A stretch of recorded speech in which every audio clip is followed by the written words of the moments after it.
Great to have you with us here on ARC Salt Lake. I'm Brian Schnee. It is Wednesday, January 14th. New information from police on the shooting last week outside of a church in Salt Lake City. But first, we begin with Utah's missing.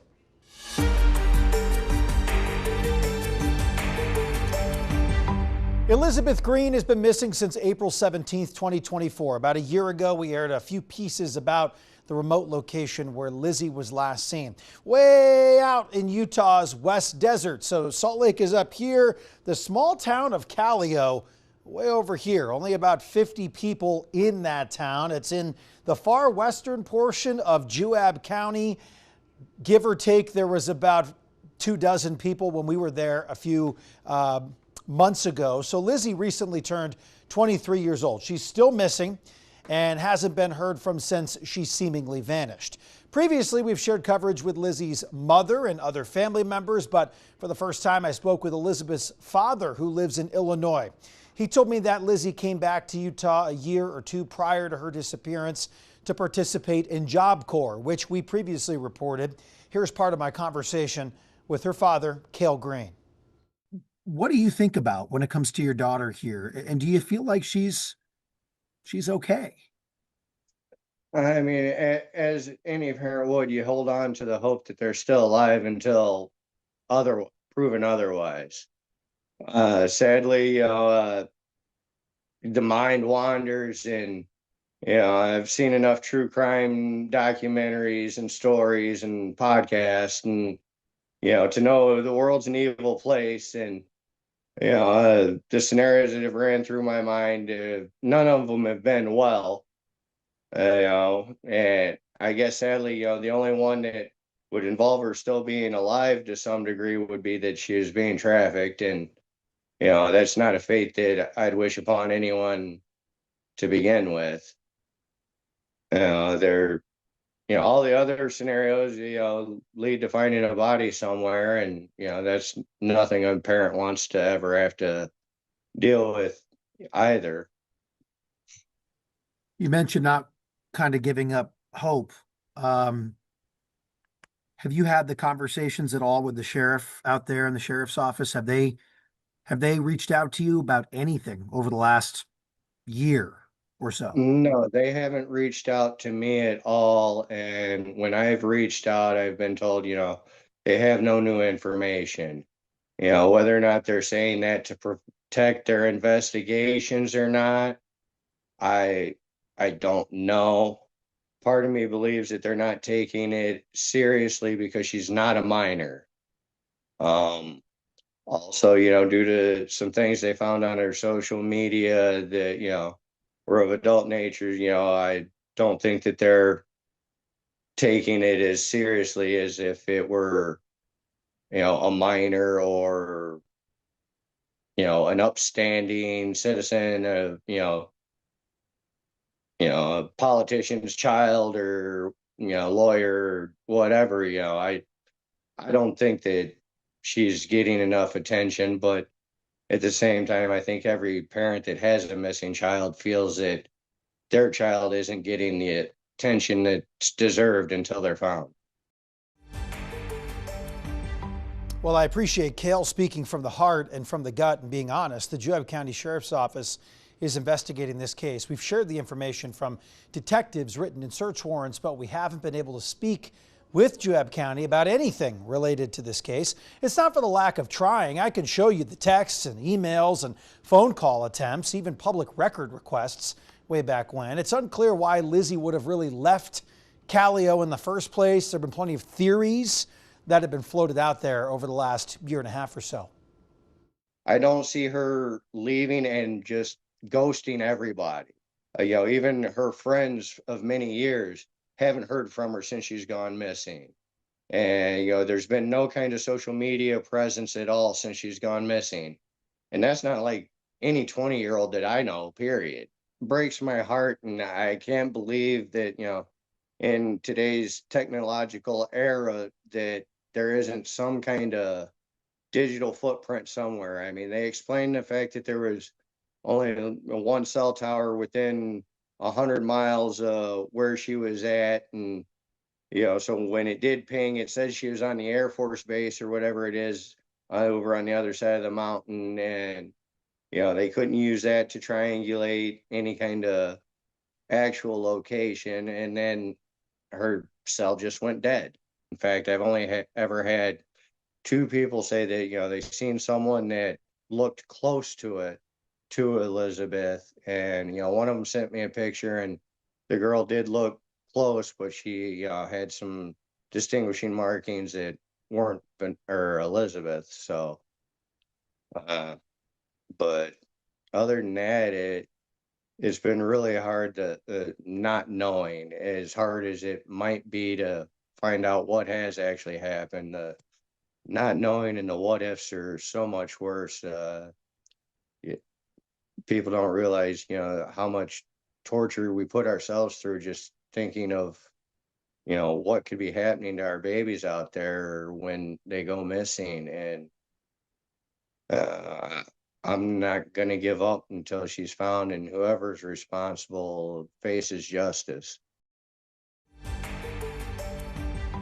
Well, if you read comments on posts about Elizabeth, it's just amazing how many people say, you don't just vanish. Well, Callao is about as off the grid as anywhere. No cameras, dirt roads, nothing remotely close in terms of a supermarket or a gas station.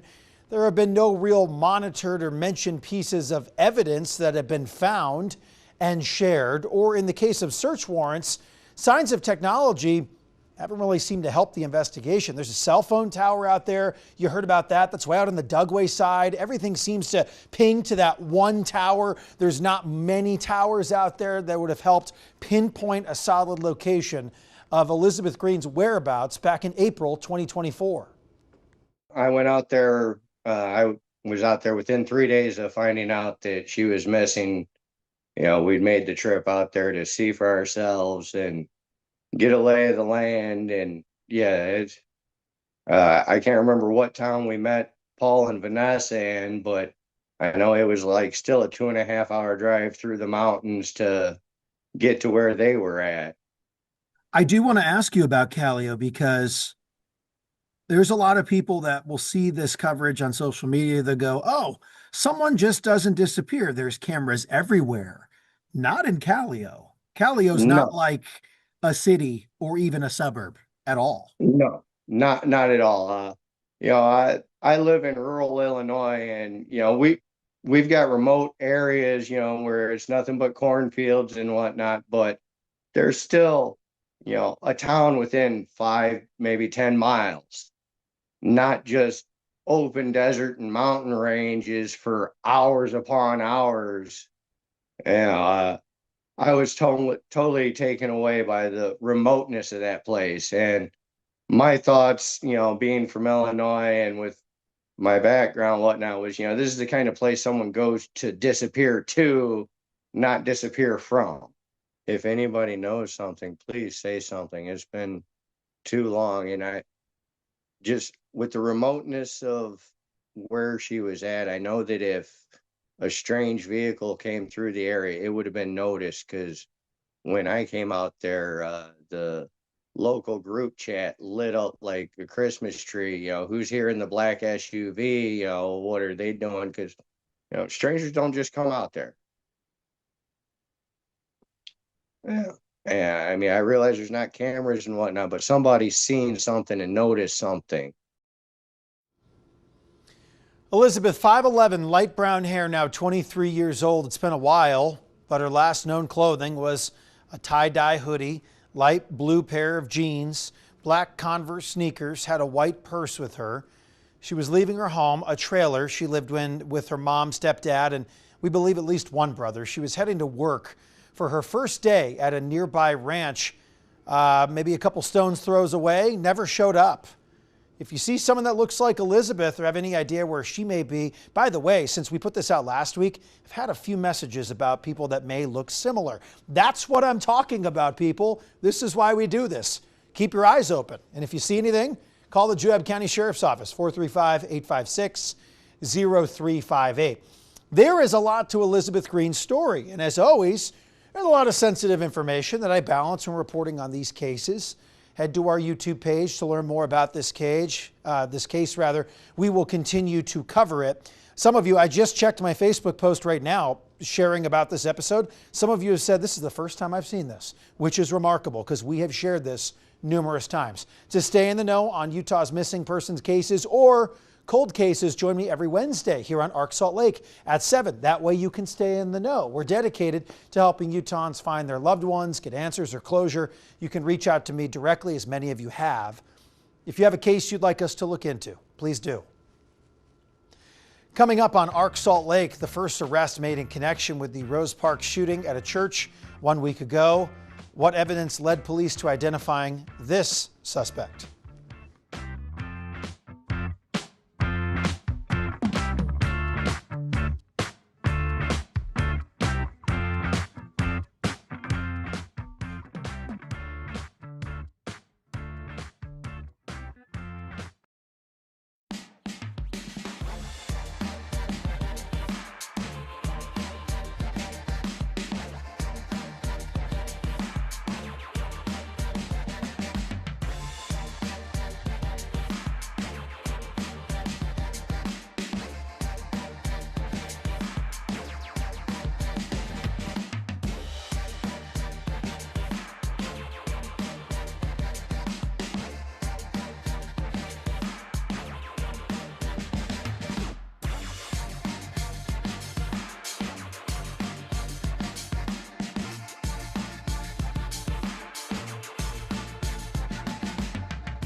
An update tonight on the Rose Park shooting that left 2 dead, 6 injured 1 week ago last Wednesday. Salt Lake City police say they have arrested 32-year-old Ryan Tautai.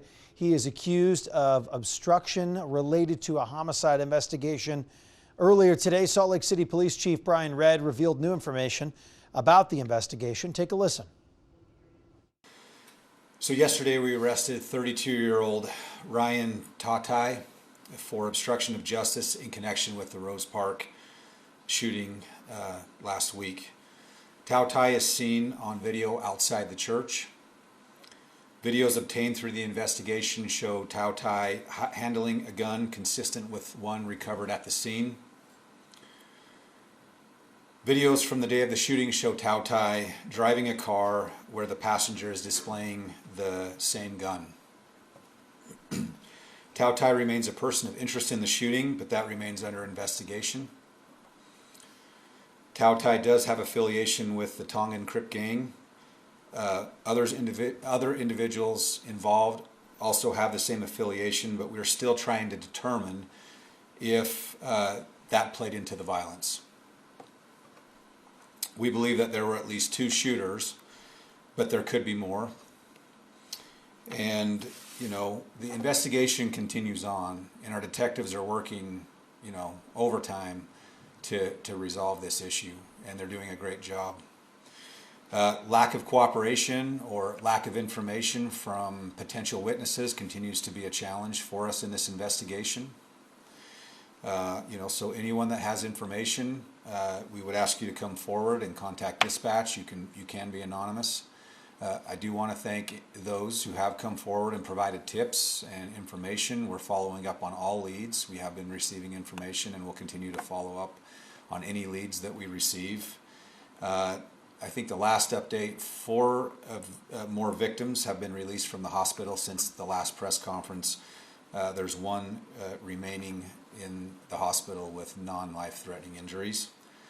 And again, our victim advocates remain available for anyone who would need that service. And those are the updates we have now. So police say they are using multiple sources to make progress in the investigation. Chief Red wouldn't call this incident really part of a trend in rising gun violence. Police are still looking into multiple leads. It's not clear what the motive is for the shooting at this point. He added there's no threat to the public, and as mentioned, tips can be sent to the department anonymously.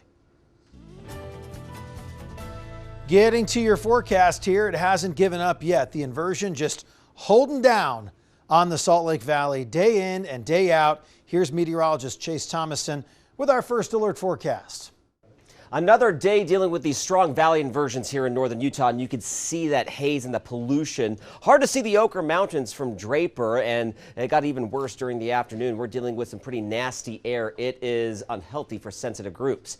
But we're also seeing some very mild weather, of course, up in the mountains and down in southern Utah with this ridge of high pressure in control. Take a look. St. George made it to 65 degrees, mid-50s in Cedar City and in Park City. Temperatures still above average, though, in Salt Lake and Orem, but cooler compared to the mountains into the mid-40s. Again, we have these temperature inversions. Everything is inverted. Brigham City, though, that cooler air sticking around 39 degrees. Some of the worst air quality in the entire country is right here in Salt Lake County and for portions of the Wasatch Front. Unhealthy for sensitive groups, but getting very close to that red category, which is unhealthy for all groups. So limit how much time you do spend outdoors.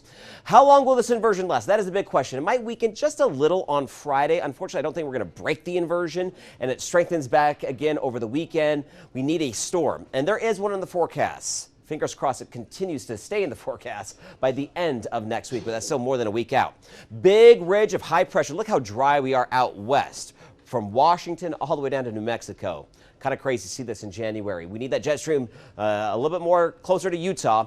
This storm system, though, up in Canada is going to be diving into the Midwest following that jet stream, but that cold front is going to get close to Utah over the next 48 hours. There it is tomorrow afternoon. It will, though, push the high away from Utah, so that's why the inversion might weaken just a little on Friday as some cooler temperatures begin to move into the mountains. Some cloud cover, but notice how the precipitation stays well to our east, and then this high builds back in over the weekend. Very calm and quiet weather into early next week. I mentioned that storm, though. Right now, the latest timing has it moving in sometime late on Thursday. That is January 22nd, with maybe some rain changing to snow for the northern half of the state. Right now, we're leaving the forecast dry for southern Utah, but we might get a little bit of snow in the valleys and in the mountains. Now, for tonight, we can't rule out some patchy fog around the Great Salt Lake. Overnight lows in the mid-20s, some low 20s through central Utah and St. George in the mid-30s. Tomorrow, warm day in southern Utah, 60s. in Washington County, and even mild in Cedar City, Richfield, through central Utah, some low 50s towards Castle Country. We'll be in the low to mid 40s along the Wasatch Front, but up the road towards Park City and Heber, we might be back into the 50s. St. George 64 goes to 61 on Friday, so some slightly cooler air. It's still above average, near 60 over the weekend. A few clouds on Sunday, more sunshine early next week. And unfortunately, even on your +2, mostly cloudy skies. Right now, I'm leaving the forecast dry. Salt Lake, mid-40s tomorrow. We are in the low 40s as we head into the weekend. We'll be dealing with that bad air, thick haze, unfortunately, head up into the mountains because the next 7 days we'll have some pretty nasty air. Mild temperatures though into the mid-40s. Your +2 has a little bit of rain changing to snow finally by the end of next week. Coming up on Arc Salt Lake, how an unlikely group saved a man's life after a side-by-side crash in Emery County, plus the sheriff's message to that group tonight.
A Utah wilderness group saved a man's life after a side-by-side crash in Emery County. The county sheriff's office says the victim ended up trapped under the side-by-side, called 911. A group of boys from Elements and their leaders just happened to be nearby. They got it off him, started first aid. The sheriff's office says the Elements Group probably saved the man's life and says they work selflessly together to serve another, and they should be proud of themselves. Getting our first look inside the new North Capitol building, which has been under construction for years. The atrium is full of artwork, including a giant stained glass window. The building has a new conference center and lounge, large open spaces to host events. There's also a storage area in the basement. The outside was designed to look similar to the state capitol. There's also more parking. This gives us so much more parking for the public to be able to come, go to the legislative session, find out what's happening. Our ribbon cutting on the new building is set for Friday. The Super Bowl of Caring. Brought to you by America First Credit Union, Smith's, Check City, Ford, Balance of Nature, and Rocky Mountain Power. Yeah, new parking, just in case you want to go hang out at the legislative session. That's how they're wording it. Help end child hunger in Utah with our Super Bowl of Caring. Grab your phone right now. I have mine out. I'm testing the QR code. Make sure it works. Scan it right now. You can go to our website, KUTV.com, for additional information on how to donate. Proof it does work. I just pulled it up. Just $10 can help feed a child for a weekend. That QR code that we show during every single one of our newscasts, proof that it works. I tried it right here with all of you. Thanks for watching Utah's Missing Tonight. We'll get it up on YouTube shortly if you missed it. Have a good night. See you tomorrow.